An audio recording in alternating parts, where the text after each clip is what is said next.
Sir मैं Shivaji Nagar station के बाहर से बोल रही हूँ सर। यहाँ पे रेल की पटरी पे एक लड़की आत्महत्या करने आई है सर। आप प्लीज सर जल्दी आ जाइए सर आप।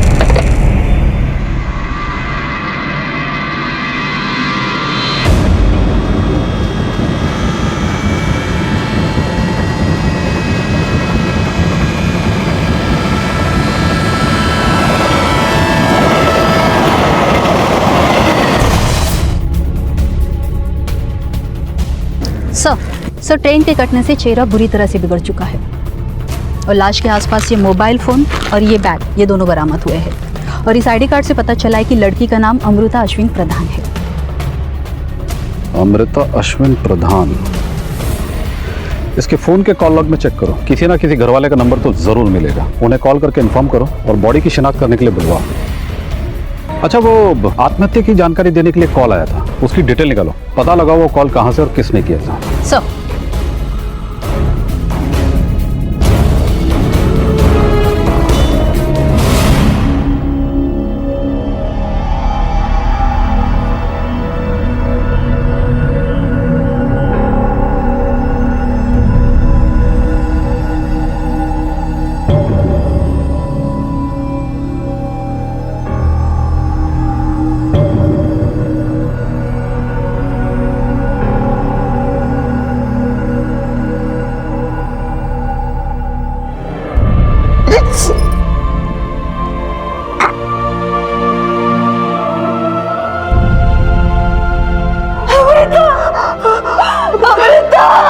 अमृता,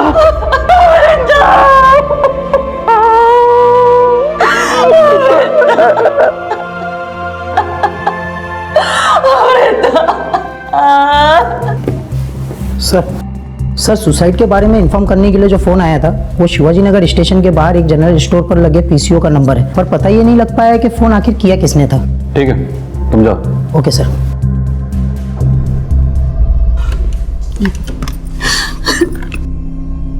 बस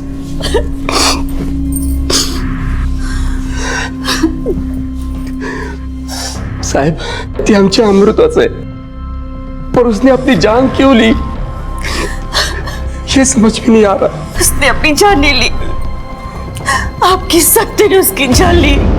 हमेशा उसके पीछे पड़े रहते थे, पढ़ो लिखो आगे बढ़ो, लो खुश हो जाओ। चले गए हम सबको छोड़कर, ले ली उसने अपनी जान। साहेब मला सांगा, बच्चों की भलाई के लिए बोलना गुनाह है क्या? कोई माँ बाप अपने बच्चों की फिक्र नहीं कर सकते क्या? इसका मतलब ये थोड़ी कि जाके जा।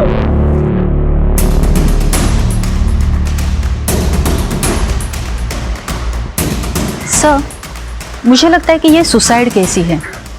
हाँ, लड़की ने माँ बाप के प्रेशर में तंग आकर जान दे दी होगी।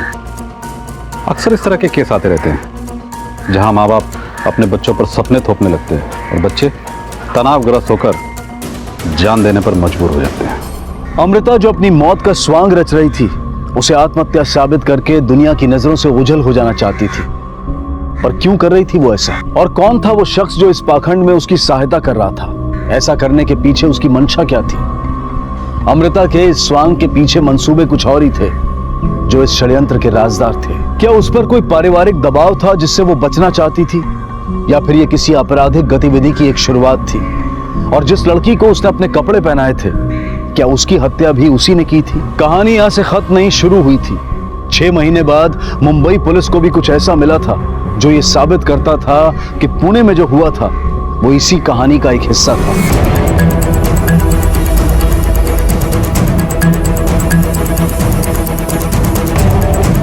साहेब ही पायावर जाते, तिकडेच बॉडी सापडल्या।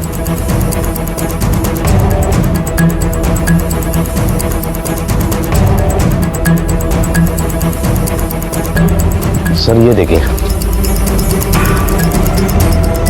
पाटिल मैडम,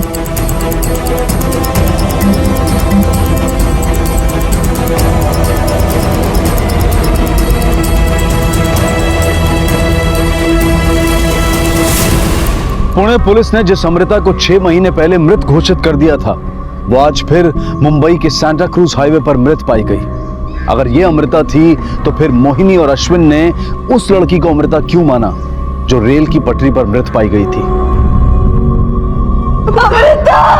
माँ बाप से अपनी बेटी को पहचानने में क्यों और कैसे भूल हुई, और चूंकि मुंबई पुलिस के पास इस लड़की की कोई पहचान नहीं थी, इसलिए तहकीकात का एक नया अध्याय शुरू हुआ। अमृता ने अपनी मौत का ये नाटक क्यों खेला, और कौन थी वो लड़की जिसे पुणे में अमृता ने अपनी पहचान दी थी, और आखिर इन 6 महीनों में ऐसा क्या घटा कि जिससे आज अमृता खुद एक लाश बन चुकी थी। सर, उस लड़की की पोस्टमार्टम रिपोर्ट आ गई है। उसका मर्डर आज सुबह 8:30 से 10:30 के बीच में हुआ है। पेट पर 3-4 बार चाकू से वार किया गया है। पता चला कौन ही है? किसी ने पहचाना उसे? नहीं सर, जहां पर लाश मिली उस एरिया में हमने पूछताछ की, लेकिन इस लड़की को कोई नहीं जानता। यहाँ तक कि इस लड़की को पहले उस एरिया में कभी नहीं देखा गया।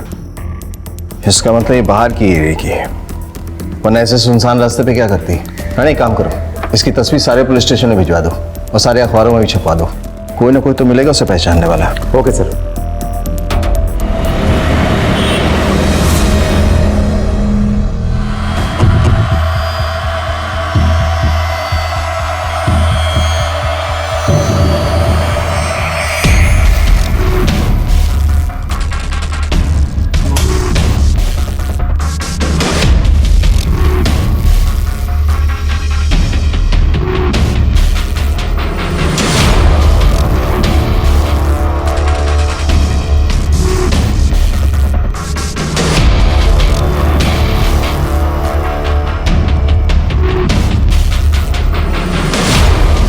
सर, ये आदमी पान के दुकान पे खड़ा था। उस लड़की का अखबार में फोटो देख के बड़ी बड़ी बातें कर रहा था। मैंने पूछा पहचानता इसे, तो साफ साफ नहीं बोला, इसलिए इधर लेके आया। तो बोलेगा या हम उगलवाएं? नहीं नहीं साहब, अपन तभी बोला था और अभी भी बोलता है। अपन खाली 1-2 बार देखा था उसको, अपन पहचानता नहीं उसको साहब। तो बताना कहाँ देखा था उसे? साहब वो बैंड्रा का वो रेड लाइट एरिया में देखा था साहब। साहब उधर ही धंधा करती है वो।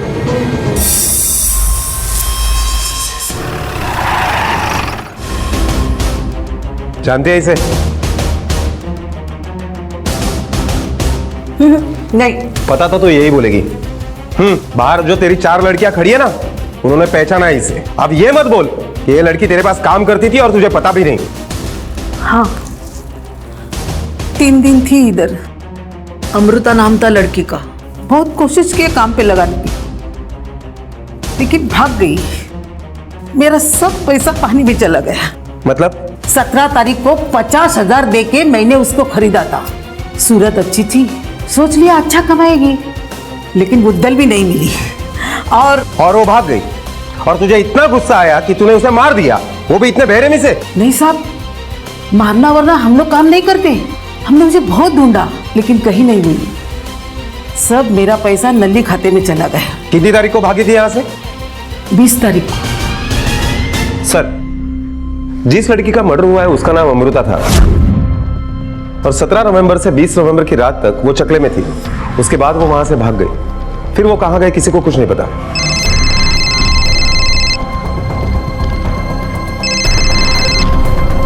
हेलो, हाँ ओके, ठाणे पुणे निकलना है।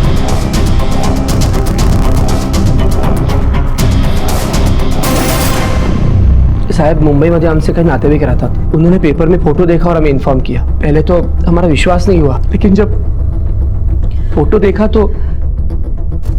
लेकिन आपका तो कहना था कि अमृता 6 महीना पहले मर चुकी। तेज से समझत नहीं है साहब। कल जो मरी, अगर वो मेरी बेटी है तो 6 महीने पहले जिसका दाह संस्कार मैंने किया वो कौन थी? और अगर ये अमृता है तो वो 6 महीने से कहाँ थी? ना वो मिलने आई, ना उसने फोन किया। आपकी बेटी का किसी के साथ अफेयर वगैरह था? नहीं सर, मेरी बच्ची बहुत सीधी थी। अगर उसका किसी से अफेयर होता ना, तो वो मुझे जरूर बताती। किसी के साथ कोई झगड़ा, कोई दुश्मनी? झगड़ा, दुश्मन? साहब, एक विशाल नाम का लड़का था, वो अमृता के पीछे हाथ धोकर पड़ा था। उसे बहुत परेशान करता था। एक दिन तो मैंने खुद उसे रंगे हाथों पकड़ा था।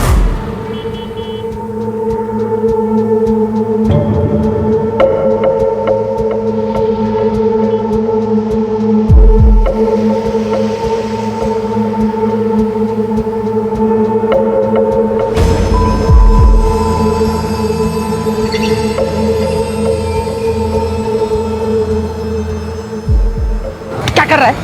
क्या कर रहा है तू? कुछ नहीं, भवानी कहीं का शूटिंग कर रहा है लड़कियों की। देख, झूठ मत बोल, मुझे अमृता ने सब कुछ बताया है। अगर उसके पीछे पड़ेगा, उसके आसपास भी दिखेगा ना, तो मुझसे बुरा कोई नहीं होगा। थप्पड़ होगा तेरे को। भाग। कथा खाई का। उसके बाद अमृता ने विशाल की कभी कंप्लेंट नहीं की। मुझे लगा वो सुधर गया होगा, लेकिन उसके 1 महीने बाद अमृता की डेड। ये दूसरी लड़की को आप लोगों ने अमृता कैसे मान लिया? साहब, उसका चेहरा बहुत बिगड़ गया था और उसके कपड़े और उसके चीजों से हमने उसे पहचान लिया। पता नहीं सर, कौन लड़की थी जिसे हम अमृता समझ बैठे।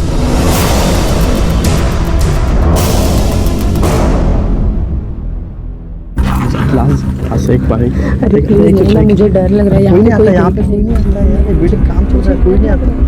एक क्लास के लिए भी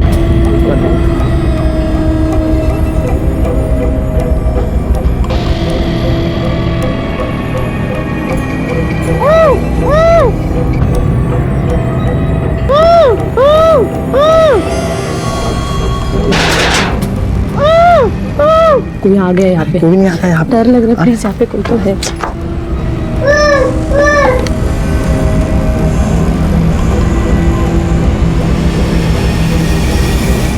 अमृता के पिता अश्विन के मुताबिक विशाल नाम का लड़का उसे तंग कर रहा था, और रेड लाइट एरिया की अक्का ने भी बताया था कि हाँ साहब, विशाल नाम का लड़का था।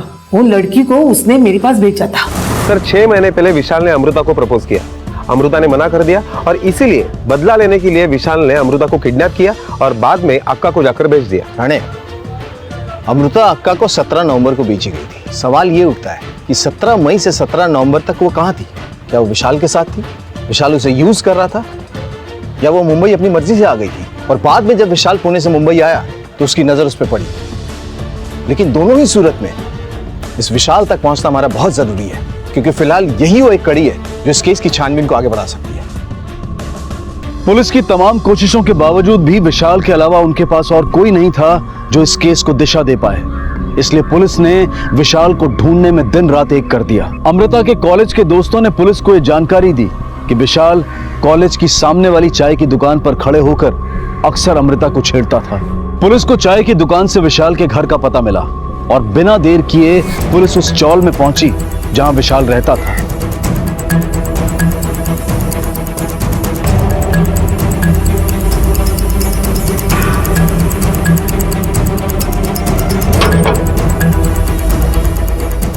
हा विशाल इथेच राहतो ना?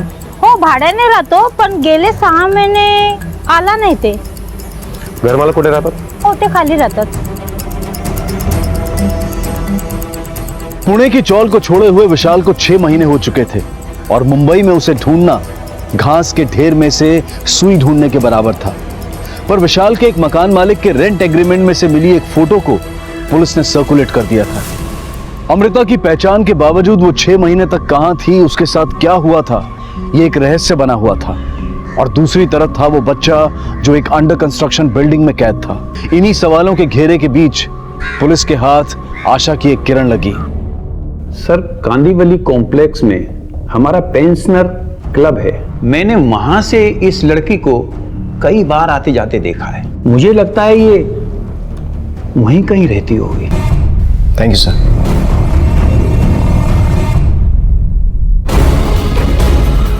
इस लड़की को कहीं देखा है? हाँ साहब, ये मैडम को इसी सोसाइटी में देखा था, बी विंग फ्लैट नंबर 403।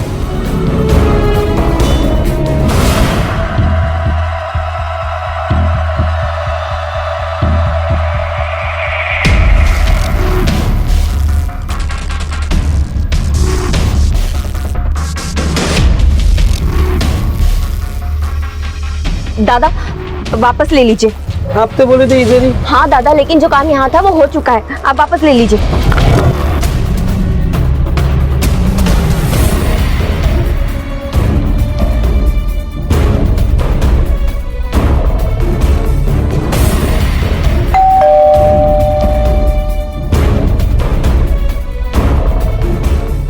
जी, किससे मिलना है आपको? आपसे कुछ बात करनी है।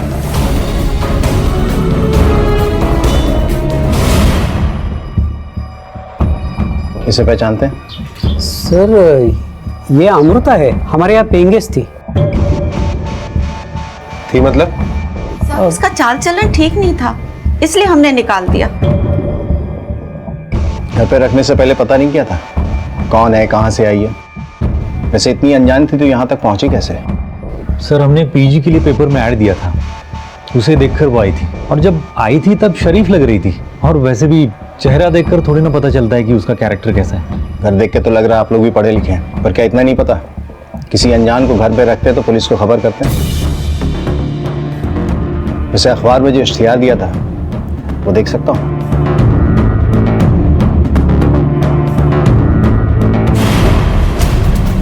अखबार में छपे इस इश्तिहार को देखकर तो लग रहा है कि ये लोग सच बोल रहे हैं, लेकिन आसपास पूछताछ करो, हो सकता है किसी से दोस्ती हुई हो, उनके पास कोई इंफॉर्मेशन हो, और ये भी पता करो कि देशमुख फैमिली के बारे में पड़ोसियों की क्या राय है। Okay sir. देशमुख फैमिली को काफी टाइम से जानते हैं सर, अच्छे लोग हैं, पर लड़की के बारे में कुछ बोल नहीं सकते। आते जाते दिखती थी पर किसी से ज्यादा बात नहीं करती थी। वो बोलचाल में अच्छी थी, 4 महीने यहाँ रही होगी। मैंने तो कई बार उसे दूसरों की मदद करते हुए देखा है। कुछ ज़्यादा ही मॉडर्न थी वो, और मिडिल क्लास वाले लोगों को तो ये बात हजम होती नहीं है। सर बहुत लोग तो उसके पीछे पड़े थे, कुछ लोग तो उसको देख के आके सेकते थे। सर जब हमको पता चला कि ये संकेत की गर्लफ्रेंड है तो हम लोग सब पीछे हट गए। ये संकेत कौन है? सर जिनके घर में पीजी में रहती थी उन्हीं का छोटा लड़का है। क्या भाई, कैसे हो? बस भाई बढ़िया। सिगरेट ले अपना, लाइटर ले। Thank you. संकेत देशमुख? सर लड़की बहुत हॉट थी सर, मैं क्या उसके चक्कर में कोई भी गिर जाता सर। मेरा नसीब अच्छा था कि वो मेरे घर रहने आई थी। मैंने उसे पूछा, वो मुझे हाँ बोली, हमारा अफेयर शुरू हो गया। तो मिस्टर कूल, अब कूलली ये भी बता दे कि मारा क्यों उसे? सर मैंने नहीं मारा उसे, बल्कि मुझे ये पता चला कि उसको एक बॉयफ्रेंड है, तो मैं हट गया वहां से। क्या? और एक बॉयफ्रेंड? हाँ सर, मैं तो अभी अभी बॉयफ्रेंड बना था उसका। मुझसे पहले और एक बॉयफ्रेंड था उसका, पुणे से चक्कर चल रहा था। विशाल नाम था उसका। एक विशाल नाम का लड़का था, वो अमृता के पीछे हाथ धोकर पड़ा था। क्या है वही लड़का है? हाँ सर। सर इस विशाल के बारे में जितने भी स्टेटमेंट्स मिल रहे हैं उससे तो यही लग रहा है कि ये विशाल खुद एक पहेली है। अमृता के बाप ने बताया कि विशाल उसे तंग करता था। बाद में लगा कि किडनैप करके वही लाया था। रेड लाइट एरिया की अक्का ने भी बताया कि विशाल ने उसे बेचा था। विशाल नाम का लड़का था, वो लड़की को उसने मेरे पास बेचा था। और ये संकेत, इसका कहना है कि विशाल उसका बॉयफ्रेंड था। अब ये सच्चाई तो विशाल ही हमें बताएगा। इसका कुछ पता चला? नहीं सर, विशाल के बारे में अभी तक कोई इन्फॉर्मेशन नहीं मिली। ना एक काम करो, उस अभिषेक और संकेत का मोबाइल लोकेशन और कॉल रिकॉर्ड्स निकालो। पता करो कि किस तारीख को जब अमृता का कत्ल हुआ था दोनों कहाँ थे और क्या कर रहे थे। Okay sir. सर अभिषेक और संकेत के कॉल रिकॉर्ड्स आ गए, लेकिन उससे हमारे हाथ कुछ नहीं लगा, क्योंकि 21 तारीख को जिस वक्त अमृता का कत्ल हुआ उस वक्त सांता क्रूज हाईवे तो क्या उसके आसपास भी ये दोनों नहीं थे। सर अमोली पुलिस स्टेशन से फोन आया है, विशाल उनके लॉकअप में बंद है। यही है? यस सर, यही है विशाल। कब से बंद है यहाँ? 1 मिनट सर 18 नवंबर से। श्योर? Yes sir. किस जुर्म में? बार में दारू पी के मारपीट कर रहा था और काफी तोड़फोड़ भी की। साहब मैं शादी बनाना चाहता था उससे, पर वो ना की मेरे को।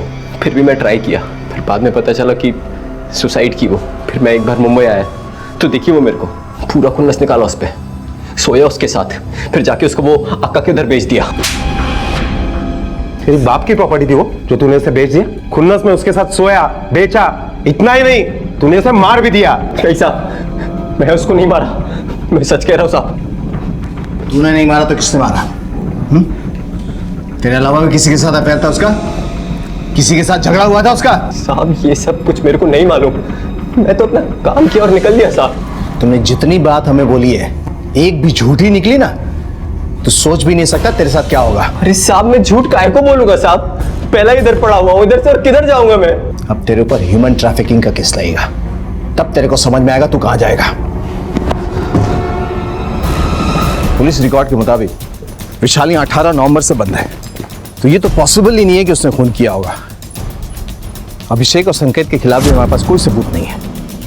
अगर ये तीनों नहीं है जिसने अमृता को मारा, तो वो कौन है? उसने क्यों मारा उसे?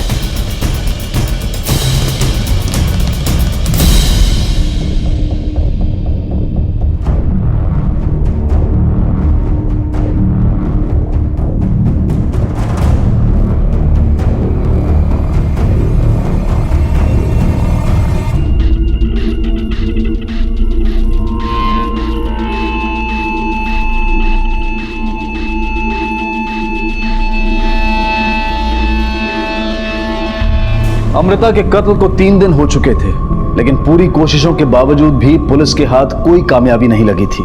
और दूसरी तरफ वो बच्चा अधमरी हालत में भी मौत से लड़ रहा था। आखिर उस बच्चे का अमृता से कोई संबंध था भी या नहीं? और इस पूर्वा का सच क्या था जिसे अमृता की मौत ने इतना बेचैन कर दिया था कि वो अपने आप को घाव पर घाव दिए जा रही थी? और इन्हीं सवालों के बीच पुलिस को एक नई जानकारी मिली। साहब, आपके कहने पर गुलमोहर सोसाइटी का एक एक इंच झाड़ी मारा। एक काम वाली भाई है, उसके पास आपके काम का पूरा इंफॉर्मेशन मिलेगा।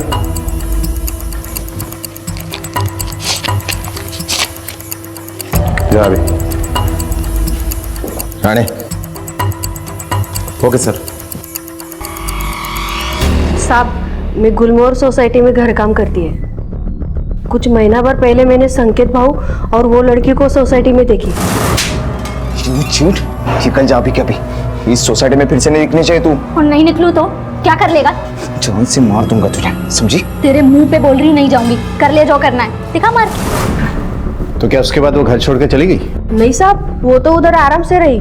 साहब, ये देशमुख लोग का नाटक मुझे कुछ समझ में नहीं आया साहब। अब मैं इतने साल से उनके घर काम की, लेकिन मुझे कभी दिवाली की बख्शिश नहीं दी साहब उन्होंने। और वो लड़की को इतने दिनों से बिठा के वो मुफ्त में खिला रहे थे। मेरे को शक हुआ, इसलिए मैंने सोचा आपको बोल दूं। मेरा भी कुछ फर्ज बनता है ना साहब। अच्छा, फर्ज या बदला? ठीक है, तुम जा सकती हो। जी साहब।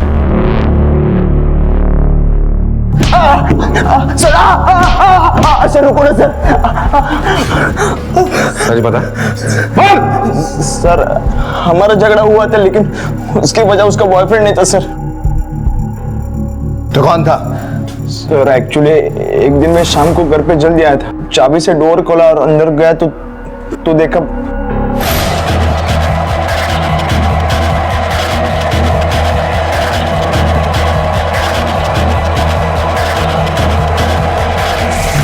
धोखे और जलेसी की वजह से तूने उसे मार दिया। सर, मैंने उसे मारा नहीं, लेकिन मौका मिलता ना तो उसे जरूर मार देता। तेरा झगड़ा तेरी भाई की वजह से हुआ था ना?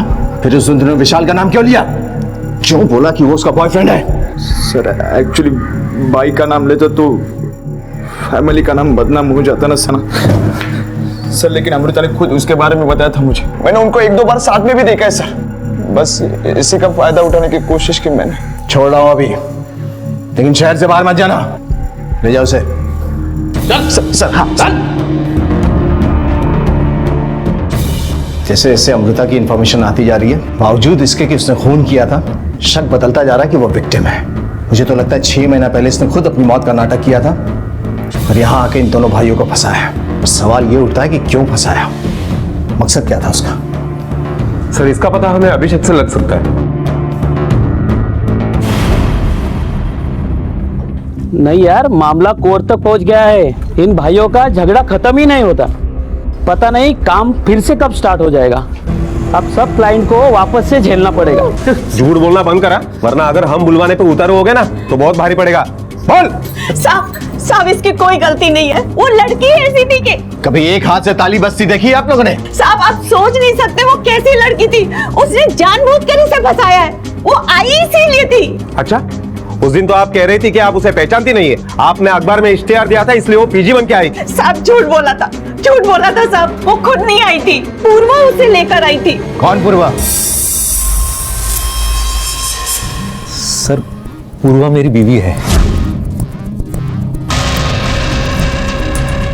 मतलब थी, अब हम लोग अलग हो चुके हैं। पूर्वा जानती थी कि हमने पेपर में पीजी के लिए ऐड दिया है, तो एक दिन शाम को वो अमृता को लेकर आ गई। ये मेरी भांजी है अमृता। भांजी? हमारी शादी में दिखी नहीं कहीं। वो उस टाइम ये दूसरे शहर में पढ़ रही थी ना, और इसके एग्जाम्स भी चल रहे थे, और अभी यहाँ मुंबई भी पढ़ाई के लिए आई है। अच्छा, मग राहणार आहेस कुठे? बाबा, अभी तो अमृता का रहने का कोई इंतजाम नहीं हुआ है, लेकिन मैं सोच रही थी कि अगर आप सब परमिशन दे और कोई प्रॉब्लम ना हो तो ये यहीं रह जाए। अरे प्रॉब्लम क्या होगी, इतना बड़ा घर है, सिर्फ 5 ही लोग रहते, तुम आराम से रह सकती हो।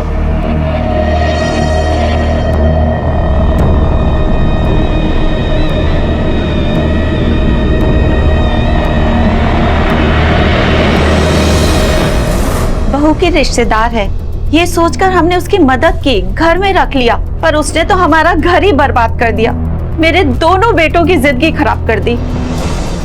आपने पूर्वा से कभी बात नहीं की? इससे क्या बात कर रही सर? वो खुद ही बाहर कुछ और ही गुल खिला रही थी।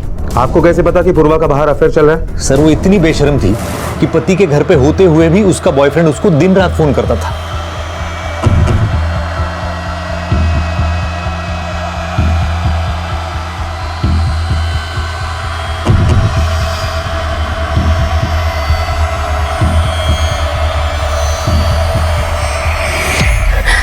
देखो, सुनो मेरी बात और समझने की कोशिश करो।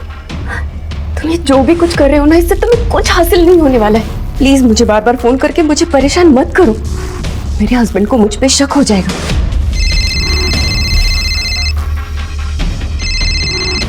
Hello hello hello.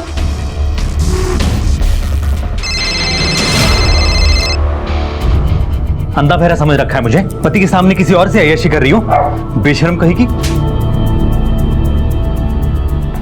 कहाँ जा रहे? उसके पीछे पीछे भागती हो, मैं भी तो हूं यहाँ। वो तुम्हारी परवाह नहीं करती तो क्या हुआ? मैं तो करती हूँ ना, लेकिन तुम हो कि मुझे देखते तक नहीं।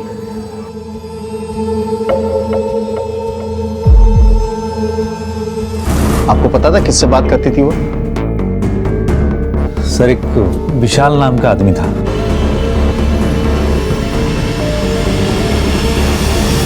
इसका मतलब विशाल ने हमसे झूठ बोला। अमृता को यूज करने और बेचने के अलावा भी उसके पास इंफॉर्मेशन थी। वो जानता था कि अमृता कहाँ है और क्या कर रही है। सर इसका मतलब है उसने हमसे ये भी झूठ बोला कि वो अमृता के साथ प्यार करता है, क्योंकि अगर वो वाकई में अमृता के साथ प्यार करता तो पूर्वा को फोन के ऊपर फोन करने का मकसद क्या हो सकता है? अब ये मकसद तो वही हमें बताएगा, क्योंकि ये बात तो साबित हो ही गई है कि मई में अमृता के साथ वो मुंबई आ गया था। राणे, इस विशाल और पूर्वा दोनों से पूछताछ करनी पड़ेगी। हाँ हेलो, ओके ठीक है, हम पहुंच रहे हैं। यू टर्न ले।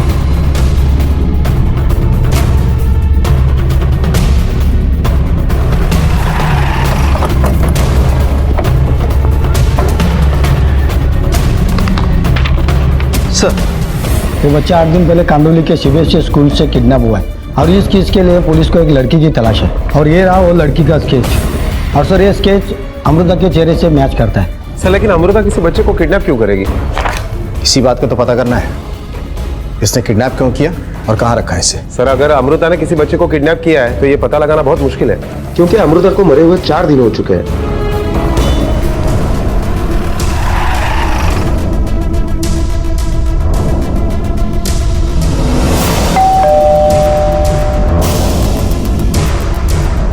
जी कहिए। पूर्वा है, बात करनी है उससे। जी वो आई, कौन है? पहचानती हो इसे? हाँ। कौन है ये? मेरी भांजी अमृता। पर इसकी माँ का कहना तो कुछ और है। सर पूर्वा नाम की मेरी कोई बहन नहीं है। हाँ, अमृता की एक प्रोफेसर का नाम पूर्वा जरूर है। अब भी झूठ बोलने का इरादा है? सर एक्चुअली अमृता मेरी स्टूडेंट थी, लेकिन अगर उसकी ये पहचान मैं अपने ससुराल वालों को बताती तो वो लोग उसे वहां रहने नहीं देते, बस इसलिए मैंने झूठ बोला। तुम्हें पता था पूना से मुंबई वो अपनी मौत का नाटक करके आई थी? हाँ साहब, मालूम था मेरे को. करडे तब्येतीत पाहुणचार द्यायला फिर एक ही बार में सब कुछ सच बोलेगा। नहीं साहब, नहीं। साहब बोलता हूँ साहब, लड़की मेरी पहचान की थी, मैं ही लाया था उसको और मैंने ही मारा था। फिर हम दोनों ने उसके कपड़े बदली करके अमृता का सामान के साथ उसको पटरी पे फेंक दिया था साहब।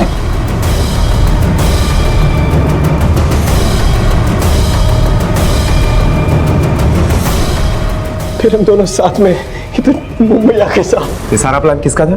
वही तो बनाई थी साहब, मैं तो बस उसका साथ दे रहा था। लेकिन अमृता मुंबई क्यों आना चाहती थी? आना नहीं सर, वहां से भागना चाहती थी।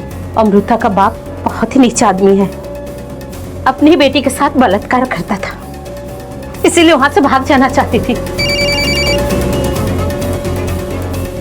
इंस्पेक्टर वागले, मिसेस प्रधान से एक इंफॉर्मेशन कंफर्म करो कि वो लड़की अगर अमृता से प्यार करता था तो पूर्वा का प्रेमी बन के उसे फोन क्यों करता था? अमृता को पूर्वा का घर तोड़ना था, क्यों तोड़ना था ये वो मेरे को भी नहीं बताई। बस बोली अगर मैं उसका घर तोड़ा तो वो मेरे से शादी बनाएगी। मैं उसकी बात में आ गया साहब, और जो बोली वो किया। उसने तुम्हारा घर तोड़ा, तुम्हारा पति छीना और इस बात का बदला लेने के लिए तुमने उसे मार दिया। नहीं सर, मैंने अमृता को नहीं मारा है। मिसेस प्रधान का कहना है कि आप झूठ बोल रही हैं। मिस्टर प्रधान ने अपनी बेटी के साथ ऐसी कोई भी घिनौनी हरकत नहीं की है। मेरी बेटी को मत मारो, छोड़ दीजिए। तो ठीक है, आप दोनों डिसाइड करें कि सच कौन बोलेगा। सर, अमृता और मेरी उम्र में ज्यादा फर्क नहीं था। स्टूडेंट टीचर के बाद हम दोनों दोस्त हुए, उसके बाद हम बिस्तर, हम दोनों के बीच नाजायज संबंध थे सर।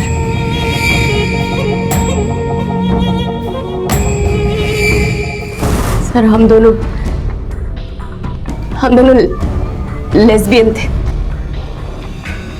लेकिन एक दूसरे के साथ बहुत खुश, बहुत ज्यादा खुश।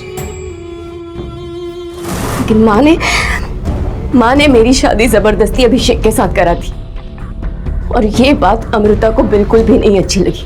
इसी बात का बदला लेने के लिए अमृता मुंबई तक चली आई थी। उसने विशाल नाम के किसी आदमी के साथ मिलकर मुझे बहुत फोन करा है।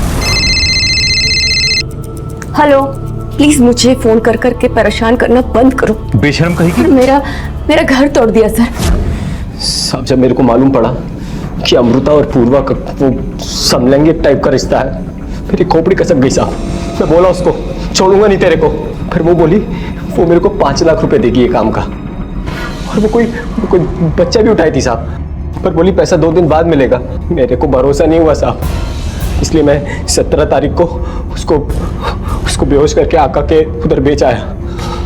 उसके बाद उसका क्या हुआ मालूम नहीं, पर मैं सच कह रहा हूँ साहब, मैं अमृता को नहीं मारा साहब। अगर अमृता ने और मैंने वो एक गलत कदम नहीं उठाया होता तो आज हम सब लोग खुश होते और अमृता भी जिंदा होती।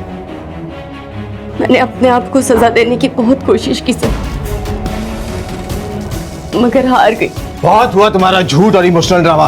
पाटिल मैम, अरेस्ट करो, लेके चलो इसे। ये देखो, तुम्हारे मोबाइल कॉल रिकॉर्ड्स और एसएमएस जो तुमने अमृता को भेजे थे, इससे ये साबित होता है कि तुम उससे तंग आ गई थी और इतनी परेशान हुई कि तुमने उसे मार दिया। नहीं सर, मैंने नहीं मारा है उसे। सर, इस मोबाइल के लोकेशन से नई बात सामने आई है। मुझे जाने दो, मुझे अंदर जाने दो। चुपचाप बैठो, अंदर इंक्वायरी चालू है।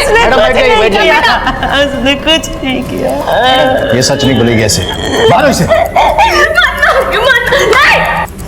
उसे मत मारो, चुपचाप बैठो। मत मारो उसे। सर छोड़ दीजिए सर, मैंने नहीं मारा। सर मैं सच बोल रही हूँ, मेरी बात का यकीन कीजिए। सच बोल। उसने कुछ नहीं किया, तूने कुछ नहीं किया, उसने कुछ नहीं किया है। मैंने मारा है अमृता को।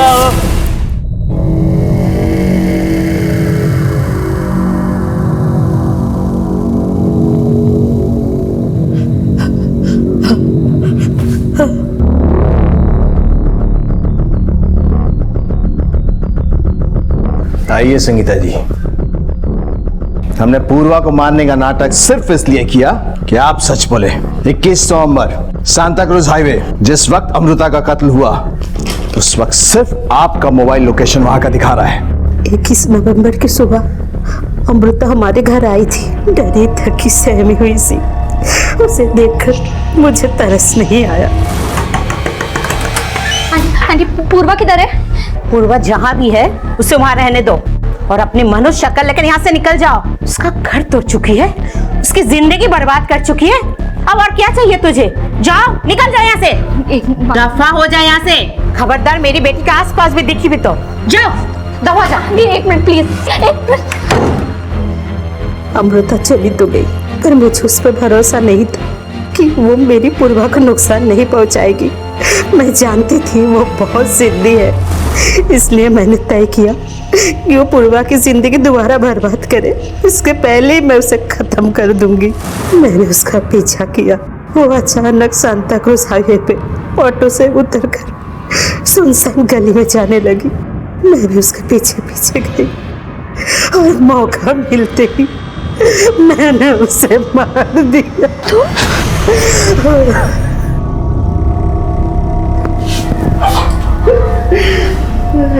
सांता क्रूज हाईवे पे उतर के सुनसान रास्ते पे क्या करने गई थी? और वो कोई बच्चा भी उठाई थी साहब। ये बच्चा 8 दिन पहले कांदोली के सीबीएसई स्कूल से किडनैप हुआ है और इस केस के लिए पुलिस को एक लड़की की तलाश है और ये रहा वो लड़की का स्केच।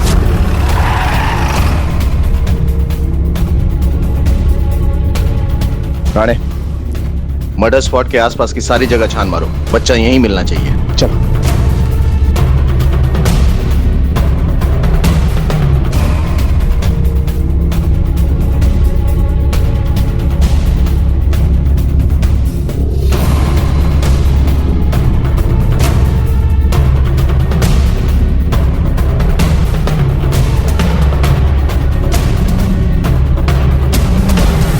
आखिरकार पुलिस ने उस बच्चे को ढूंढ निकाला। इतने दिन भूखे प्यासे रहने की वजह से उसकी हालत बेहद खराब हो चुकी थी, लेकिन खुशी की बात यह थी कि उसे जिंदा बचा लिया गया था। अमृता की आपराधिक सोच का नतीजा बेचारे इस मासूम को भी भुगतना पड़ा। संगीता को अमृता के कत्ल के लिए और विशाल को अमृता को बेचने और अमृता के स्वांग के लिए एक लड़की को मारने के जुर्म में गिरफ्तार किया गया। रिश्तों को नैतिकता और अनैतिकता के तराजू में तोलने का हमें कोई हक नहीं है, क्योंकि अमृता और पूर्वा जैसे लोग भी इसी प्रकृति का एक हिस्सा हैं। जरूरत है समझने की, बदलते समाज के बदलाव को अपनाने की, और अमृता जैसे लोगों को यह समझने की जरूरत है कि गलत कदम से आप कभी भी सही मंजिल नहीं पा सकते। इसी विचार के साथ अब मैं अनूप सोनी आपसे विदा लेता हूं। फिर मुलाकात होगी अगले एपिसोड में एक और चौंका देने वाले केस के साथ। तब तक अपना और अपने परिवार का ख्याल रखें और देखते रहें क्राइम पेट्रोल डायल 100। 1:15 को सीख हम सबको। जय।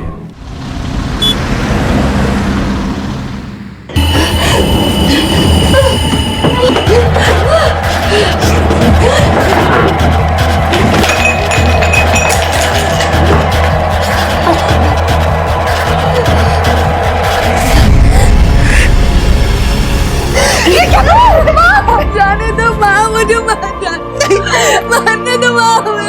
मैंने अपने बच्चे को मारा माँ, मैंने कुछ नहीं किया। तू अपने आप को ब्लेम मत कर।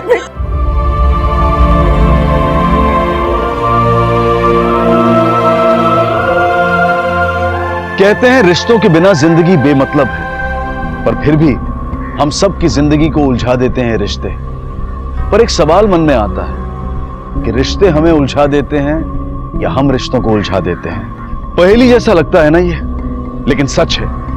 जहां रिश्ते हैं वहां प्यार है, वहीं गलतफहमियां हैं, मोह है, एक दूसरे की जरूरत है। लेकिन कभी कभी ये जरूरत इतनी हावी हो जाती है कि इंसान इन रिश्तों को इस्तेमाल करने लगता है, और जब ऐसा होता है तब अक्सर किसी जुर्म के होने की आशंका जन्म लेती है। कौन थी ये मां जो अपनी जान देने पर तुली थी, जिसे लगता था कि उसी की वजह से उसके बच्चे की जान गई है? क्या वाकई उसने अपने बच्चे की जान ली थी या फिर कहानी कुछ और ही थी?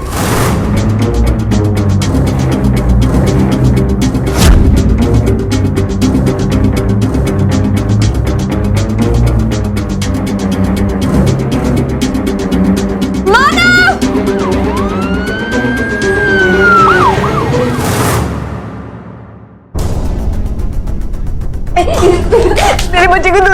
प्लीज बचा लीजिए मेरे बच्चे को, पता नहीं मेरा बच्चा कहाँ चला गया, प्लीज मेरे बच्चे को बचा लीजिए।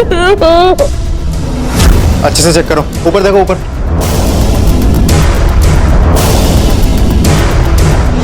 अच्छा ये बताइए कि आपके बच्चे ने पहना क्या हुआ? व्हाइट और ऑरेंज कलर का जंपसूट पहना था। मैंने पहना था उसे क्योंकि भेज नहीं आई थी ना।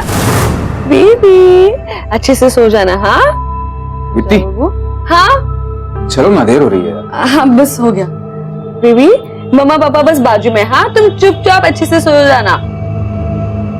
वित्ती चलो, सो गया वो। हाँ बस आ रही, बस हो गया।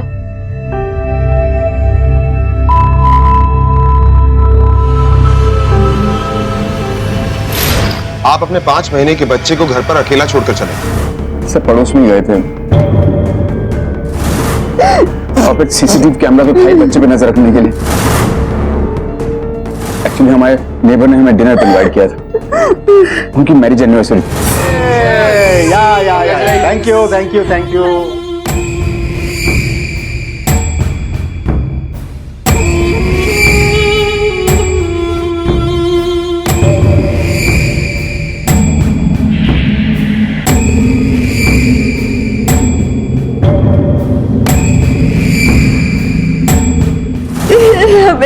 हमें हमारे बच्चे को छोड़कर जाना ही नहीं चाहिए था।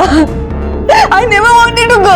मानो मैंने सिर्फ इसलिए हाँ कहा था क्योंकि सुमन रुकने के लिए तैयार हो गई थी। अब सुमन रुक नहीं रही है तो हम अपने ध्रुव को अकेला छोड़कर तो नहीं जा सकते ना। पास में तो जा रहे हैं दीप्ति, कौन सा दिल्ली जा रहे हैं हम? मुझे कुछ नहीं पता। उनकी एनिवर्सरी के लिए हम अपने ध्रुव को अकेला छोड़ दे? नहीं यार अब मुझे गिल्टी फील मत करवाओ यार, मैं भी बाप हूँ, फिक्र है मुझे उसकी। और समझती क्यों नहीं हो यार, टर्न बाय टर्न आके देखते रहेंगे हम। हमारे पास मोबाइल है, मोबाइल पे देख सकते हैं कैसा है वो। और बेडरूम में कैमरा क्यों लगवाया हमने, बताओ? मेरा मन नहीं मारा, मुझे नहीं जाना। लिसन टू मी, तुम्हारा बाहर जाना बहुत जरा जरूरी है। मैं चाहता हूँ कुछ समय तुम ध्रुव से अलग बिताओ।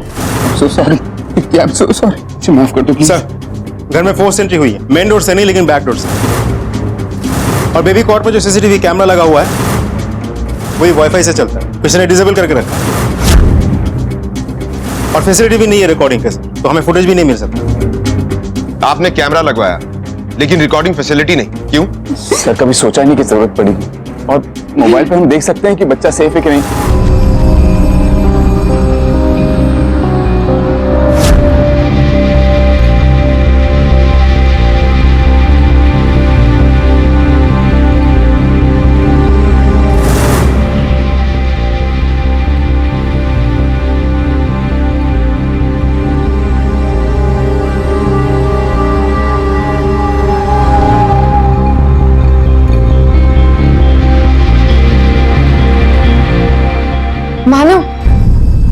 मानो अब तुम्हारा टर्न है, जाके देख के आओ ना प्लीज। कहीं नहीं जा रहे, स्मोक करने जा रहे।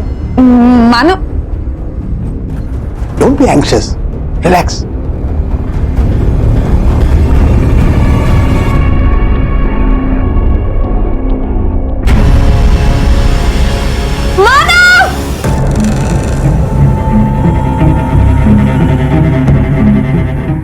ये कनेक्शन किसने निकाला? किसने निकाला है?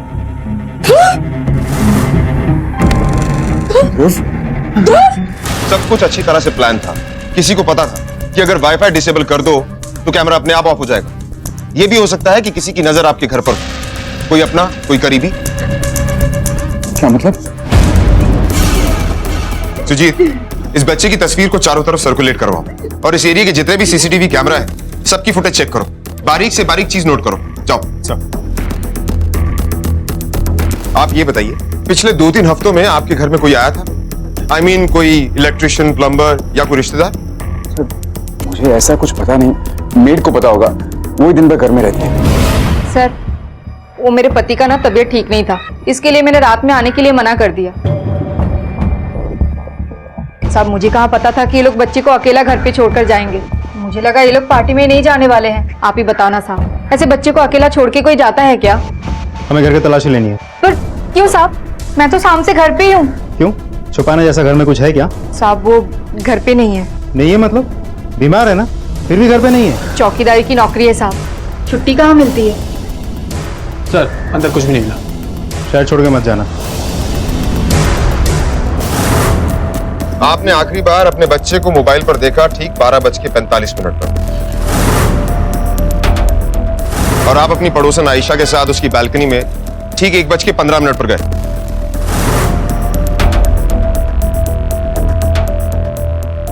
आपने कोई अजीब सी बात नोट की? शायद घर के आसपास कोई घूम रहा हो। वैसे सर मैंने थोड़ी ज्यादा ही पी ली थी, इतना ध्यान नहीं था मेरा। बच्चे को आखिरी बार आपने देखा था ना? हाँ, मोबाइल पर। वो सो रहा था? देखिए ठीक से याद कीजिए, सो रहा था या? हाँ वो सोया हुआ था, मैंने ठीक से देखा था। रात को 12 बजे मैंने उसे दूध पिलाया, वो रो रहा था। चुप! जब देखो तब तंग करते रहता है मुझे। चुप! पापा तेरे पापा उस आयशा के साथ, और तू यहाँ पर मुझे तंग कर रहा है। चुप! एकदम चुप! याद सुनाया था मैंने उसे। सर ये मेडिसिन मिला और ये संभालो अपने।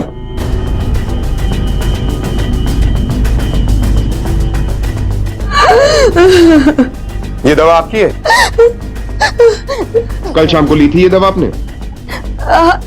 अगर मैं गलत नहीं हूं तो ये डिप्रेशन की दवा है।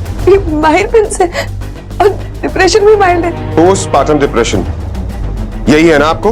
हाँ, अक्सर औरतों को प्रेगनेंसी के बाद हो जाता है, लेकिन पॉइंट ये है कि ये दवा आपने शराब पीने से पहले ली। तो क्या हुआ? सिर्फ 1-2 ग्लास ही तो पिया था मैंने ज्यादा तो नहीं पी थी ना। शायद आपको पता नहीं, ये दवा शराब के साथ लेना ठीक नहीं, सीधा दिमाग पर असर करता है। कहाँ कुछ याद रहेगा आपको? यहाँ मेरा बच्चा खोया है, आप मेरे प्रिस्क्रिप्शन के बारे में बात कर रहे हैं? आपको समझ में नहीं आता कि मेरा बच्चा खोया है, वहां पर जाके ढूंढिए ना मेरे बच्चे को।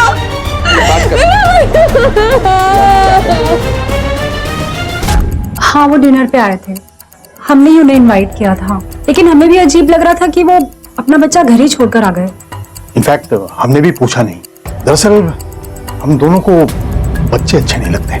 मानव ने हमें बताया कि वो आपके साथ स्मोकिंग के लिए बाहर गया, लगभग ठीक उसी समय जब बच्चा गायब हो।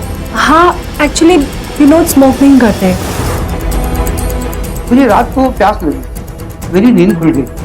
मैं जब पानी लेकर आ रहा था तो मैंने खिड़की से देखा कि पिछले रास्ते से एक गाड़ी आ रही थी। मुझे अजीब सा लगा।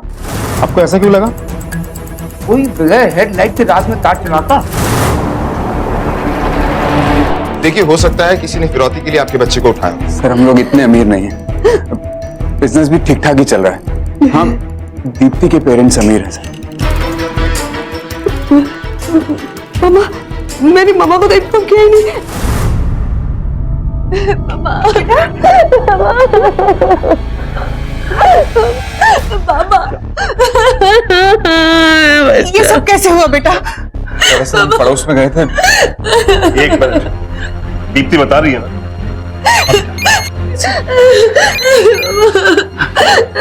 हेलो हेलो दीप्ति, आपकी किसी से कोई दुश्मनी? नहीं सर। सी देखिए, हो सकता है कि आपकी दुश्मनी के चलते किसी ने आपके नवासी को किडनैप कर लिया।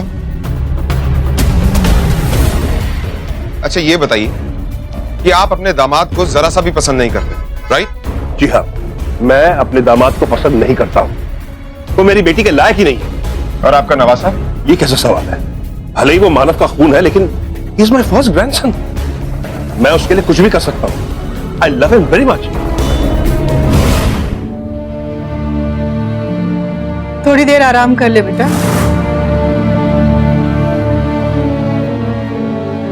छह बज गए माँ, पता नहीं मेरा बच्चा कैसा।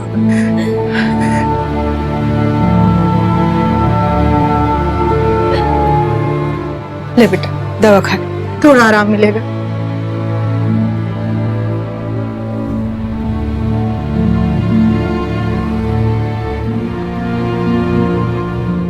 दीप्ति, मैं आती हूँ।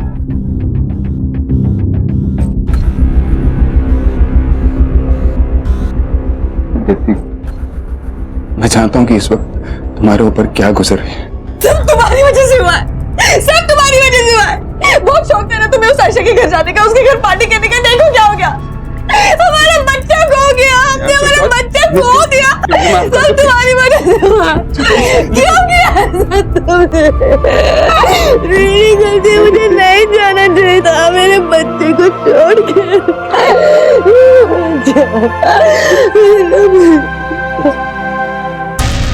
देखिए, मैं सिर्फ इतना बता सकती हूँ कि वो पेशेंट पोस्टमार्टम डिप्रेशन का शिकार है। माइल्ड नहीं, एक्यूट। किस हद तक? वो कभी भी वायलेंट हो जाता है। थैंक्स। एक बात बताइए। हाँ जी।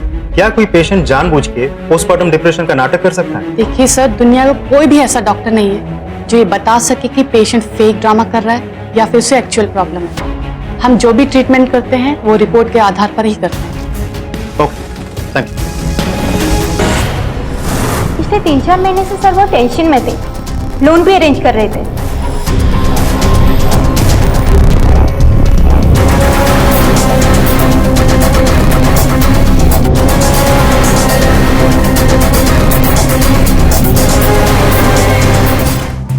मुझे माफ कर दो दीदी, अगर मैं कल रात रुक जाती तो ये सब नहीं होता। ज्यादा बकबक मत कर, जाकर अंदर काम कर। जी।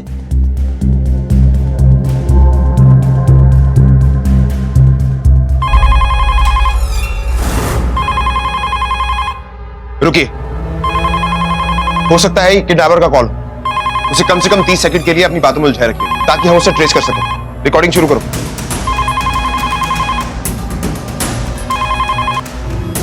हेलो हेलो हेलो, कौन? हेलो,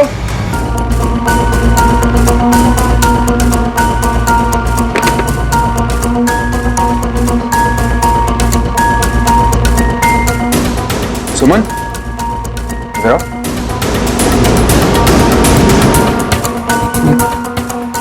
ये जंपर तो वही है जो ध्रुव ने पहना था। मिस्टर मानव, कहीं ऐसा तो नहीं कि आप दोनों मिलकर हमें गुमराह कर रहे हैं? शायद 12 बजे जब मैं घर आई थी तब मैंने बदल दिया हो। मुझे आजकल कुछ ठीक से याद ही नहीं रहता। पता नहीं मैंने उससे क्या पहना था, मुझे कुछ याद ही नहीं आ रहा। माना, देखिए प्लीज आप अपने दिमाग पर जोर डालिए। प्लीज याद कीजिए, हो सकता है कोई ड्रेस मिसिंग हो।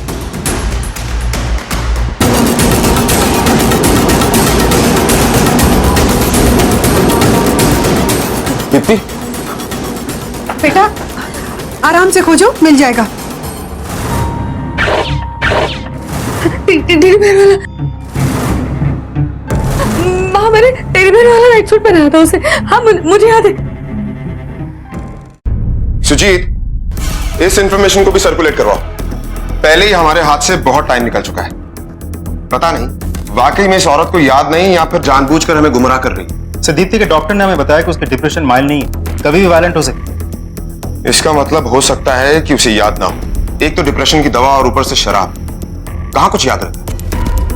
अच्छा, वो मानव के बारे में कुछ पता चला? सर, उसके बिजनेस डूबने के कगार पर है, बहुत बुरी हालत है। उसने अपने लैपटॉप से पोस्टमार्टम डिप्रेशन के बारे में काफी जानकारी हासिल की है सर। यहाँ तक कि एक माँ कैसे अपनी बच्ची को मार सकती है उसे ये तक पता था। ये मानव जरूर हमसे कुछ छुपा रहा है। सुजीत, हो सकता है पैसे के लिए किसी ने अपने बच्चे को खुद ही किडनैप करवाया और इसकी बीवी भी इसके साथ शामिल हो। लेकिन सर, फिरौती के लिए अभी तक एक भी कॉल नहीं है। और अगर ये प्लान उन दोनों में से किसी का भी होता, पहले से ही कैसे पता होता कि नौकरानी छुट्टी लेने वाली है? सर, कहीं ऐसा तो नहीं कि नौकरानी भी पूरे प्लान में शामिल है? सर, हम नजर रखे हुए हैं उस पर। सुजीत, ये भी तो हो सकता है कि दीप्ति ने डिप्रेशन में अपने ही बच्चे को मार दिया और मानव उसे बचाने की कोशिश कर रहा है।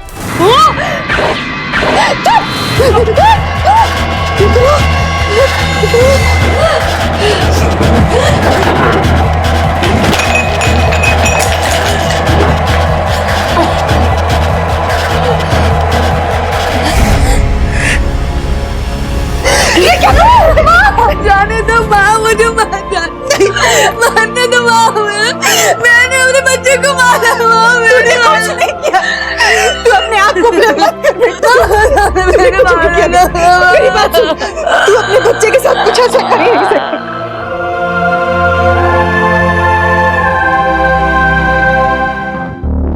आपका बिजनेस डूब रहा है और आपको लोन भी नहीं मिला। कहीं ऐसा तो नहीं कि पैसे के लिए आपने अपने ही बच्चे को किडनैप कर लिया? कैसी बातें कर रहे हैं सर आप? मेरा बच्चा गायब हुआ है और आप मुझे पे इल्जाम लगा रहे हैं। आप नहीं तो आपकी वाइफ, क्या वो ऐसा कर सकती है? जी नहीं, कभी भी नहीं। पोस्टमार्टम डिप्रेशन, काफी रिसर्च की है आपने इस पर। हमें आपके लैपटॉप से पता चला। आप ये अच्छी तरह से जानते हैं कि ऐसे सीवियर डिप्रेशन में आपकी वाइफ किसी भी हद तक जा सकती है, सुसाइड कमिट कर सकती है, यहां तक कि अपने बच्चे की जान ले सकती है। सर, आप बात को कहां से कहां ले जा रहे हैं? अगर मेरी वाइफ डिप्रेस्ड है तो क्या ये नेचुरल नहीं है कि मैं उसके बारे में जानने की कोशिश करूंगा, कुछ समझने की कोशिश करूंगा? और मुझे पूरी तरीके से पता है कि उसका डिप्रेशन वायलेंस की हद तक नहीं पहुंचा है। लेकिन आपने हमसे कुछ छुपाया है। उस रात आप अपनी पड़ोसन आयशा के साथ थे, ये आपने छिपाया हमसे, लेकिन उसने हमें बता दिया। मुझे भी ठीक से याद नहीं है, लेकिन हाँ बस इतना याद है कि मानव सादा पास आने लगे तो मैंने उन्हें धक्का दे दिया। झूठ बोल रही है सर, वो पहले उसने की थी, मैंने तो उसे रोका था। क्या कर रही हो यार? मेरी वाइफ अंदर है, तुम्हारा हस्बैंड अंदर है। गोड़ू है। ये बात उस रात क्यों नहीं बताई आपने? कैसे बताता सर बीवी के सामने? एक तो मैं पहले से इतने नशे में था, मुझे यकीन नहीं हो रहा कि आयशा ने इतना बड़ा झूठ बोला कैसे। वो तो हम पता कर ही लेंगे कि कौन सत्यवादी।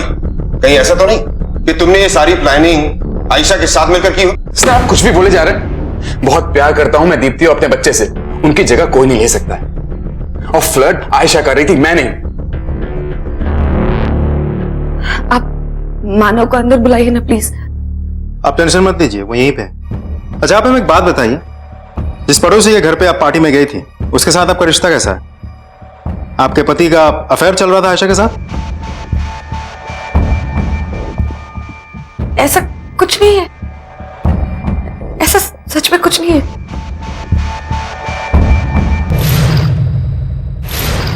आपने हमें बताया था कि आपको माइल्ड डिप्रेशन, लेकिन आपके डॉक्टर ने बताया कि आपको सीवियर डिप्रेशन। इस डिप्रेशन में आप कुछ भी कर सकती। कहीं ऐसा तो नहीं कि आपके हाथों कुछ हो गया हो? कहीं ऐसा तो नहीं कि आपके पति ने आपको बचाने के लिए हमें कहानी बनाकर सुनाई हो? मेरी बात सुन, तू अपने बच्चे के साथ कुछ ऐसा कर ही नहीं सकती। मैंने कुछ नहीं किया, मैंने कुछ नहीं किया। मैं अपने बच्चे को बहुत प्यार करती हूँ, मैं उसे मार नहीं सकती। मैंने कुछ नहीं किया, मैंने कुछ नहीं किया। नहीं, मैंने कुछ नहीं किया। पोस्टमार्टम डिप्रेशन यानी कि बच्चे के जन्म के बाद उसकी मां को होने वाला डिप्रेशन। दीप्ति इसी दौर से गुजर रही थी। हमारे देश में इस डिप्रेशन के बारे में बहुत कम अवेयरनेस है। बच्चे को जन्म देने के बाद हर औरत इससे गुजरती है। कुछ में ये फेज बहुत छोटा होता है, तो कुछ औरतों के लिए ये दौर बेहद मुश्किल होता है। इसी अवस्था में घर से बच्चा गायब हुआ था। पुलिस को शक था कि इस केस में पति या पत्नी या दोनों ही शामिल हैं। पोस्टमार्टम डिप्रेशन भी उन्हें एक झूठी कहानी ही लग रही थी। दिन गुजरते गए, लेकिन बच्चे के मिलने के कोई आसार नजर नहीं आ रहे थे, और ना ही बच्चे के माता पिता का इस केस में शामिल होने का कोई सबूत मिला था। और सबसे अचरज की बात तो यह थी कि फिरौती के लिए अब तक किसी का फोन नहीं आया था। पुलिस को लगा कि अब यहां कुछ मिलने की उम्मीद नहीं है। उनकी मानव के घर पर से नजर हटी, और वही हुआ जिसकी पुलिस राह देख रही थी। बेटा थोड़ा सा तो खा लो, नहीं तो तबीयत खराब हो जाएगी तुम्हारी। इतनी खाली पेट दवाई कैसे लोगे? थोड़ा खा लो ना प्लीज। आपको मेरी बेटी की अगर इतनी फिक्र होती तो रात पार्टी पे अपने साथ क्यों लेकर गए थे आप? देखिए आप हम दोनों के बीच में नहीं बोलेंगे तो एहसान होगा आपका। मैं भी जानता हूँ, ये भी जानती हैं आप कितना हेट करते हैं मुझे। अगर मेरा बस चलता ना तो ये शादी में कभी होने ही नहीं देता। और एक बात बताइए, आज तक आपने मेरी बेटी को दिया क्या? हा? सिर्फ लेना है आपको, लेना। ऐसी कौन सी सोने की ईंटें दे दी आपने अपनी बेटी को? और कौन सा बाप अपनी बेटी की रस्सी में हेल्प नहीं करता, बताइए। चुप करिए आप, मेरी बेटी की हालत खराब है और इस समय ये सब बातें।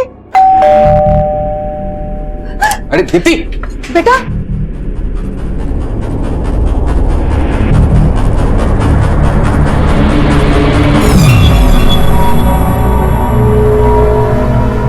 अपने बच्चे को अगर जिंदा चाहते हो तो मानो। पुलिस को खबर मत करना और 3 करोड़ रुपए लेकर तैयार रखना। कब और कहां देना है जल्दी बताऊंगा। हमें पुलिस को इन्फॉर्म कर देना चाहिए। हम पुलिस को नहीं बताएंगे। अगर पुलिस को पता चल जाएगा तो मेरे बच्चे को मार देंगे। नहीं, हम पुलिस को नहीं बताएंगे। आप प्लीज पैसों का इंतजाम कीजिए ना प्लीज बाबा। हाँ बेटा, पैसों के बारे में बिल्कुल फिक्र मत, तुम उस पर छोड़ दो।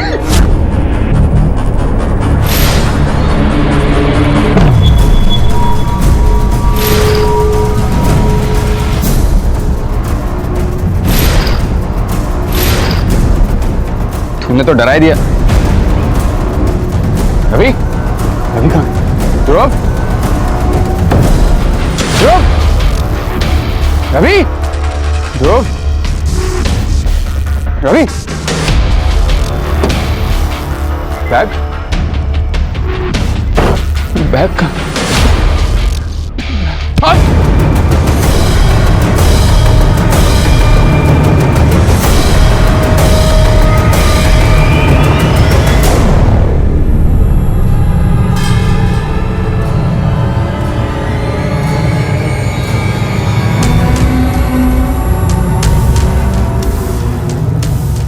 क्या कर दिया मैंने?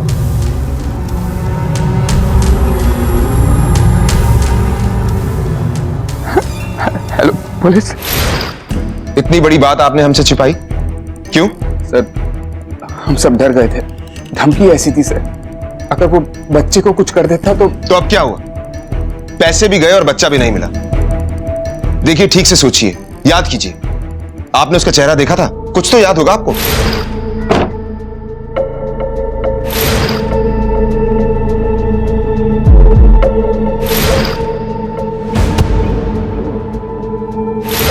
अब कुछ याद नहीं सर। ठीक है, फिलहाल हम जा रहे हैं। अगर आपको कुछ भी याद आए तो प्लीज हमें इन्फॉर्म कीजिएगा। चलो। सुजीत, मानव अपनी गाड़ी से निकला, दूसरी गाड़ी की तरफ बढ़ा, लेकिन अपने पैसों का बैग वो अपनी ही गाड़ी में छोड़कर गया। क्यों? बिना पैसे दिए तो उसे बच्चा मिलने वाला था नहीं। सर कहीं ऐसा तो नहीं कि मानव को पहले से ही पता था कि दूसरी गाड़ी में कौन बैठा है? उसको लगा होगा प्लान के मुताबिक पैसे मिलते ही बच्चा वापस मिल जाएगा, लेकिन उस आदमी ने इन मोमेंट पे उसे धोखा दिया। मानव की हर बात में मुझे झूठ की बू आती है। ये जरूर इस केस में इन्वॉल्व है। इसके फोन रिकॉर्ड निकलवाओ, अच्छी तरह से चेक करो। अगर उसमें कुछ ना मिले तो मुझे शक है कि इस किडनैपिंग को अंजाम देने के लिए इसने किसी दूसरे नंबर का इस्तेमाल किया है।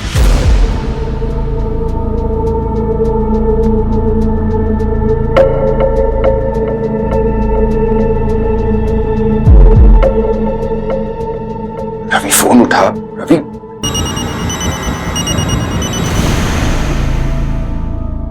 उस आयशा से बात कर रहे थे ना यहाँ पर छुपकर? अरे उससे कुछ पूछना था। दीदी मेरी बात, दीदी मेरी बात तो सुनो। ऐसी कौन सी बात थी जो तुम्हें बाथरूम में जाना पड़ा? माना बता मुझे। तुम्हारी वजह से हुआ है, तुम्हारी वजह से मेरे बच्चे चले गए। Just relax, दीदी मेरी बात सुनो।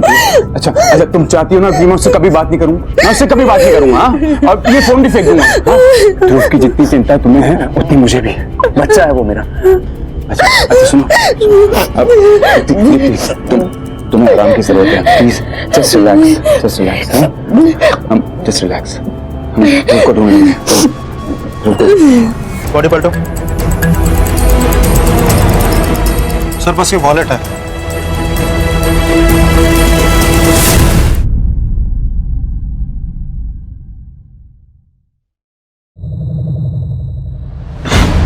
रवि,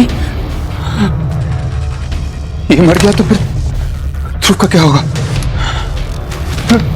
क्या करूं? सर ये पोस्टमार्टम रिपोर्ट। खून कल रात को हुआ है 9 से 10 बजे के बीच। गला काट के खून किया गया है सर। हमने खबरियों को काम पे लगा दिया, फोटो भी सर्कुलेट कर दिया बॉडी का आइडेंटिफिकेशन के लिए। सर मानव आया मिलने के लिए, बुलाओ उसे। Okay sir. सर ये फोटो देखिए सर, ये वही आदमी है जिसने उस दिन मेरे सर पर वार किया था सर। लेकिन उस दिन तो तुमने कहा था कि तुम्हें इसका चेहरा याद नहीं। हाँ सर उस दिन मेरे सर पे चोट लगी थी, एकदम शॉक में था, सब कुछ धुंधला सा दिख रहा था। लेकिन आज जब मैंने इसकी फोटो अखबार में देखी तो फिर मैंने अपने दिमाग पे जोर डाला तो याद आया। सर यही था वो आदमी, मुझे पूरी तरीके से विश्वास है सर। और सर इसको मैंने अपने घर के आसपास भी देखा। Are you sure?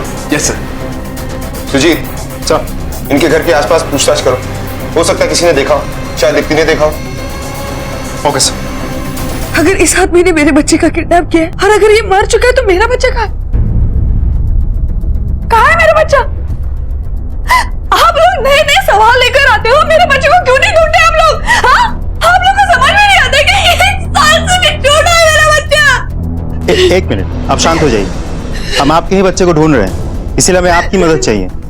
अगर आपने इस आदमी को कहीं देखा है, कुछ बता सकते हैं, आप पहचान लें तो हम जल्द से जल्द इस तक पहुंच पाएंगे। So please cooperate. जरा सोचिए, घर के आसपास हो, दूर कहीं हो, या इस आदमी ने आपका पीछा किया हो। मैंने देखा है इसे, पर कहा?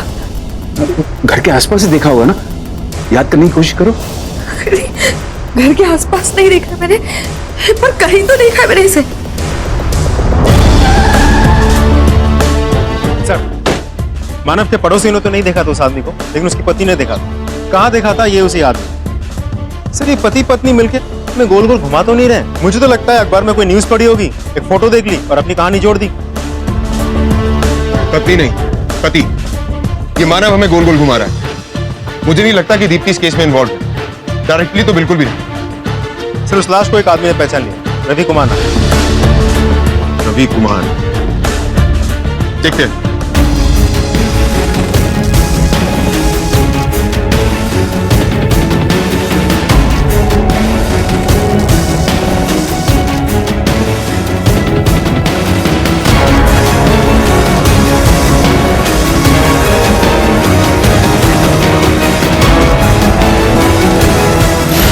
ये सब मेरे बच्चे का नहीं है, पर ये नाइट सूट ध्रुव का, ये मेरे बच्चे का, क्या है मेरा ध्रुव का? माने ये सब क्या हो रहा है? कहीं मेरे बच्चे को उसने मेरे बच्चे को मार तो नहीं दिया? नहीं, कुछ नहीं होगा दीप्ति, कुछ नहीं होगा उसे। नहीं मुझे नहीं, ये मेरे बच्चे का, छोड़ो प्लीज, ये सारी चीजें हमें फॉरेंसिक लैब भिजवानी है। मानो मेरे बच्चे का है, मानो मेरे बच्चे का है, ये मेरे बच्चे का है। देखिए, हमें इस घर की तलाशी लेनी, हमारे पास सर्च वारंट।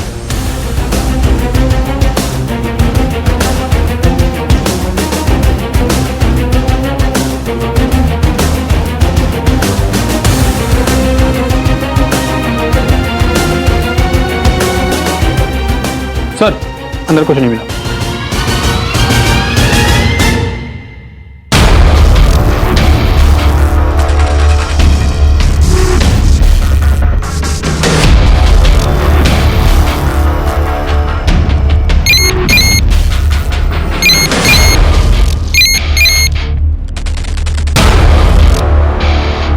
हेलो,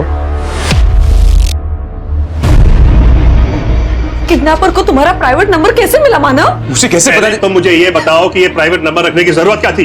पापा वो पड़ोस की आयशा है ना, उसी के साथ बात करने के लिए लिया होगा, और क्या? कुछ भी बोली जा रही, समझ में ये नहीं आ रहा कि अगर ये नंबर सीक्रेट था तो किडनैपर को मिला कैसे?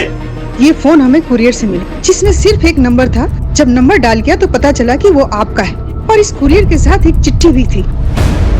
इस बार 5 करोड़ रुपए मांग रहे हैं। मुझे कैसे पता? आप सब लोग मुझ पे किसे पूछे, किसे ब्लेम करे, बताओ ना मानव। तुम ही जिम्मेदार हो, तुम हमेशा से नालायक रहे हो और रहोगे। देखिए, वो मेरा भी बेटा है, मैं ऐसे कैसे? सुनो मेरी बात सुनिए, चुप हो जाइए आप।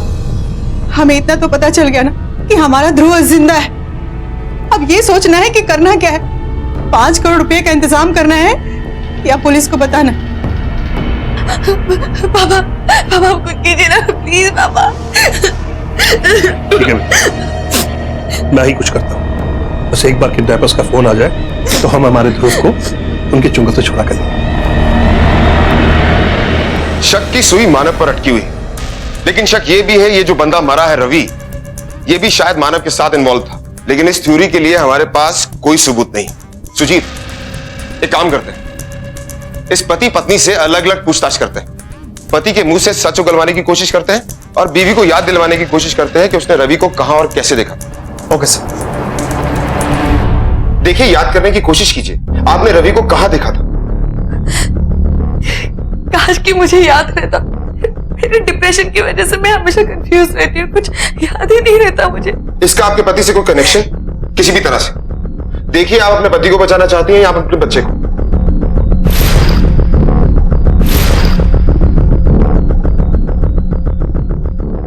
मैं जानती हूँ कि मेरे पति काफिर है, मैं जानती हूँ कि वो मुझसे प्यार नहीं करते। मेरी प्रेगनेंसी के बाद हम में दूरी आ गई थी और मेरी डिलीवरी के बाद मेरी डिप्रेशन की वजह से हम और दूर हो गए थे, इसलिए वो आयशा के पास जाने लगे, उसे चुप चुप कर फोन करने लगे। मैं जानती हूँ कि अब वो मुझसे प्यार नहीं करते, लेकिन ध्रुव में उनकी जान अटकी है, वो ध्रुव को कुछ नहीं होने देंगे। मेरा आयशा के साथ कोई अफेयर नहीं है। मैं अपनी बीवी दीप्ति और बच्चे ध्रुव को बहुत प्यार करता हूं। और जिस बच्चे से तुम इतना प्यार करते थे, अपने दोस्त रवि के साथ मिलकर उसका ही किडनैपिंग करवाया।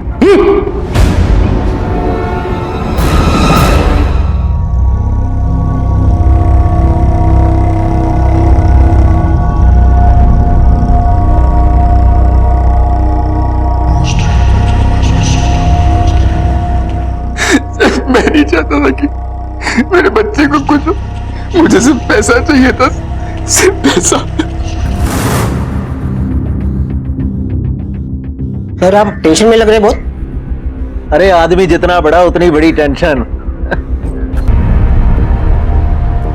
यार अभी बहुत बुरा हाल है बिजनेस का यार, क्रेडिट पे कुछ मिल ही नहीं रहा है। इतना बकाया है कि 1 महीने की सैलरी देना मुश्किल हो रहा है। ऐसे ही चलता रहा ना तो यार बिजनेस बेचना पड़ सकता है मुझे, लाखों का नुकसान होगा, समझ रहा है तू?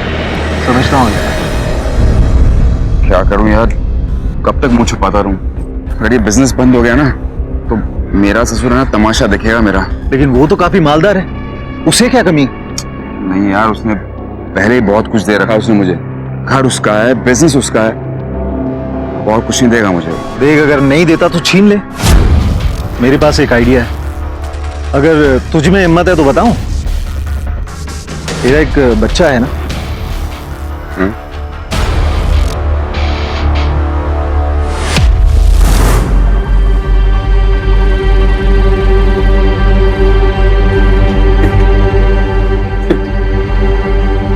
ये सब मैंने अपने बिजनेस को बचाने के लिए किया, अपने फ्यूचर के लिए किया, अपने बच्चे के लिए किया। तय तो यह था कि ध्रुव को खरोच तक नहीं आएगी, लेकिन तुम इस हद तक गिरोगे मैंने कभी नहीं सोचा था। पापा सही थे तुम्हारे बारे में, मुझे तुम्हारी शक्ल भी नहीं देखनी, पता है तुम्हें? ऐसा मत।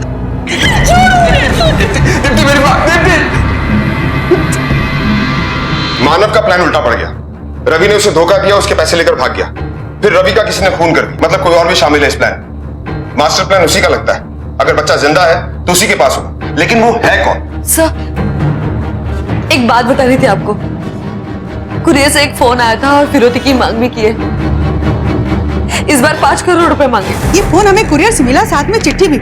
इस बार 5 करोड़ रुपए मांग रहे हैं। देखिए, अभी भी देर नहीं हुई, अभी भी आपके बच्चे को बचाया जा सकता है, लेकिन आपको हमारी मदद करनी होगी।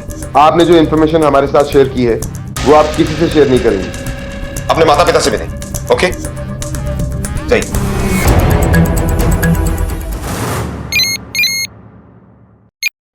हेलो, रुपए तैयार है? सर, मैंने हर जगह पूछताछ की है, किसी ने उस कुरियर वाले को नहीं देखा। ये रहे फोन रिकॉर्ड्स।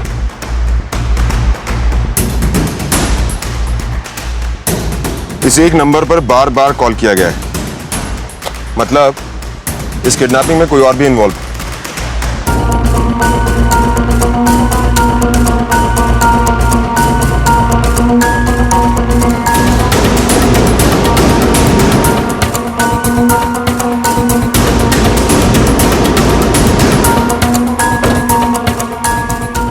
सुजीत, पीछा करो।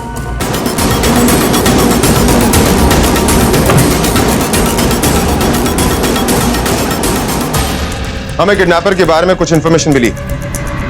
हमें पता है आपने उसे कहां देखा।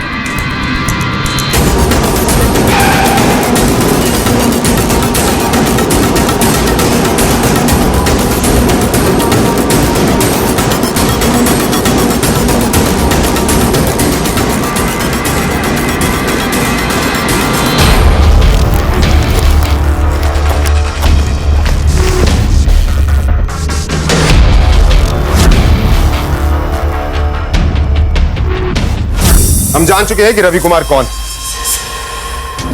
क्या हुआ? रवि का नाम सुनते ही आपके चेहरे का रंग क्यों उड़ गया?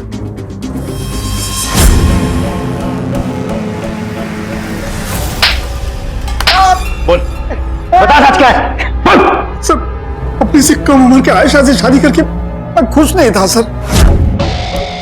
मुझे नहीं पता था कि ये शादी इतनी फ्रस्ट्रेटिंग हो सकती। वो हर एक से फ्लर्ट करते थे सर, मानव से, यहां तक कि मानव के ससुर से भी। यही बात से मैं और वीना करीब आए। बड़े अजीब लोग हैं ना, सोचते हैं कि रिश्ते सिर्फ जवानी से ही जुड़े होते हैं। आप जैसे मैच्योर वुमन को समझ पाने की ना इस इंसान में औकात ही नहीं। अब आप ही बताइए, रिश्ते क्या सिर्फ जिस्मानी होते हैं?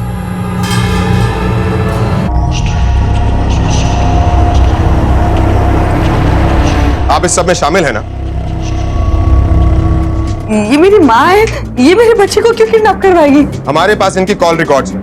इनके नंबर से बार बार आपके पड़ोसी विनोद को कॉल किया गया, किडनैपिंग की रात को भी।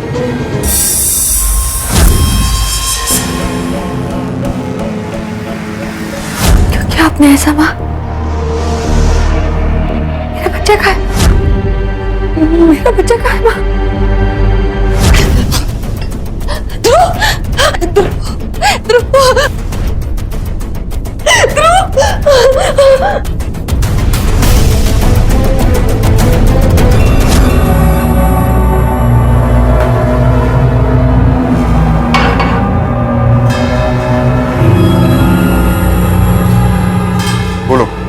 मेरे पति की नजर में मेरी कोई कीमत नहीं थी।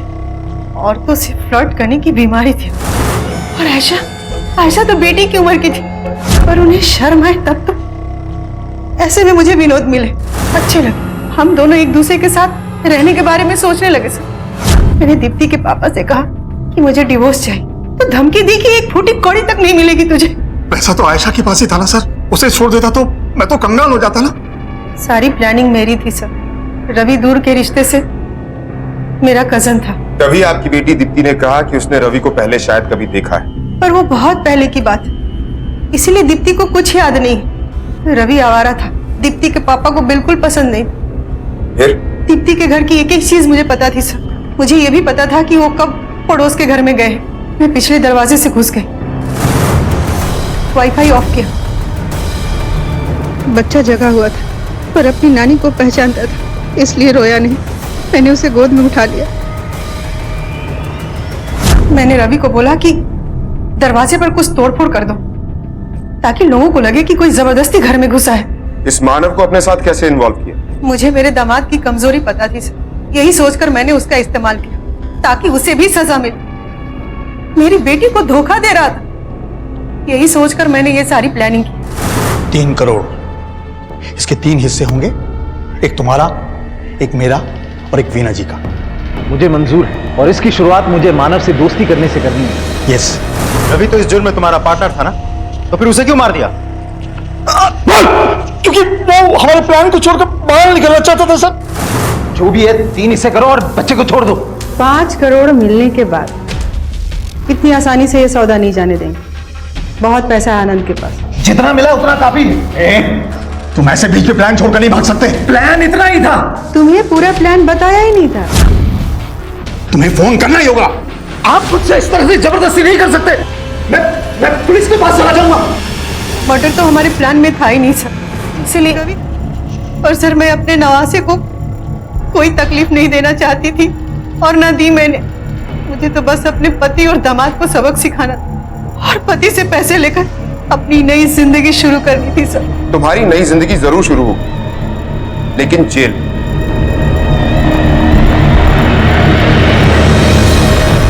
जिंदगी में आगे बढ़ने की ख्वाहिश, बहुत कुछ पाने की चाहत रखना बिल्कुल गलत नहीं है।